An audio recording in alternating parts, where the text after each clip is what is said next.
မြန်မာနိုင်ငံရဲ့လူနေမှုနဲ့ပတ်ဝန်းကျင်မှာ develop ဖြစ်လာတဲ့ဒူလက်စစ်စွမ်းရည်လိုအပ်ချက်တွေကလည်းမြင့်တက်လာတယ်။အဲဒီလက်စစ်စွမ်းရည်လိုအပ်ချက်ကိုပေါ့နော်ဘယ်ကနေပြီးတော့ရအောင်ယူမလဲဆိုပြီးဖြေရှာကြည့်တဲ့အခါမှာမြန်မာနိုင်ငံအနေထားနဲ့ဆိုရင်နေအောင်ကြီးအများဆုံးရတယ်ပေါ့နော်။အနေအောင်ကြီးကိုပြန်လည်ပြည့်ဖြိုးမြတ်စွမ်းရည်ဖြစ်တဲ့ carbon emission တွေမရှိတဲ့လုပ်ငန်းတွေလုပ်လို့ရအောင်ဆိုလာစွမ်းရည်ကိုအသုံးပြုဖို့အတွက်လှုံ့ဆော်လာကြတယ်။ဤပညာကဆိုလာစွမ်းရည်သင်တန်းတွေကနေတစ်ဆင့်မြန်မာနိုင်ငံမှာလုပ်ပိုင်နိုင်ခွင့်တွေရှိလာစေဖို့ရည်မှန်းထားပါတယ်။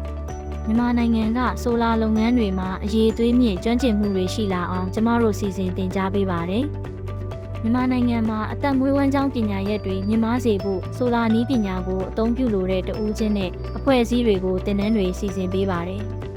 ကမ္ဘာနဲ့နိုင်ငံပေါင်း15နိုင်ငံကျော်မှာပြန်လည်ပြည့်ဖြိုးမြဲစွမ်းအင်ကျွမ်းကျင်သူတွေကိုလေ့ကျင့်သင်ကြားပေးနေတဲ့ Alliance for Rural Electrification ဦးဆောင်တဲ့နိုင်ငံတကာသင်တန်းအစီအစဉ်တစ်ခုဖြစ်တဲ့ကိုနဲ့အလုပ်အတူလုပ်ရတဲ့အတွက်လည်းကျေနပ်အားရမိပါတယ်။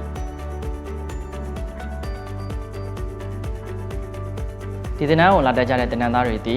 ဆိုလာနယ်ပယ်မှာတကယ်အလုပ်လုပ်နေကြတဲ့သူတွေနဲ့လုပ်ငန်းရှင်တွေများပါတယ်။ဒီသင်တန်းမှာရခဲ့တဲ့အသိပညာဘုဒ္ဓတွေကိုသူတို့ရဲ့လုပ်ငန်းတွေမှာလက်ရှိလည်ပတ်နေတဲ့ပုံစံထက်ကိုပို့ပြီးတော့သူတို့ရဲ့ထုတ်ကုန်တွေနဲ့သူတို့ရဲ့ service တွေကိုပုံမကောင်းမွန်စေဖို့အတွက်ကိုရည်ရွယ်တာပါဒီသင်တန်းပြီးသွားတဲ့ခါကျရင်လည်းဒီသင်တန်းသားတွေကသူတို့ရဲ့နယ်ပယ်မှာဒီလိုဘုဒ္ဓတွေကိုပြန်ပြီး share လုပ်ပေးသွားတာမျိုးဖြစ်ချင်တာပေါ့နော်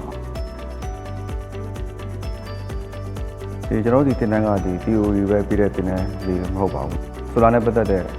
ဒီ level တွေမှာလောက်ကိုင်းနေတဲ့သူတွေကိုစုစည်းပြီးတော့ဒီ network တစ်ခုကိုတည်ဆောက်ပေးခြင်းဖြစ်ပါတယ်ပြီးတော့ဒီကနေပြလိုက်တဲ့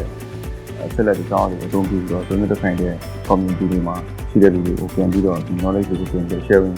လုပ်ပေးဖို့အတွက်ဖွင့်ပေးခြင်းဖြစ်ပါတယ်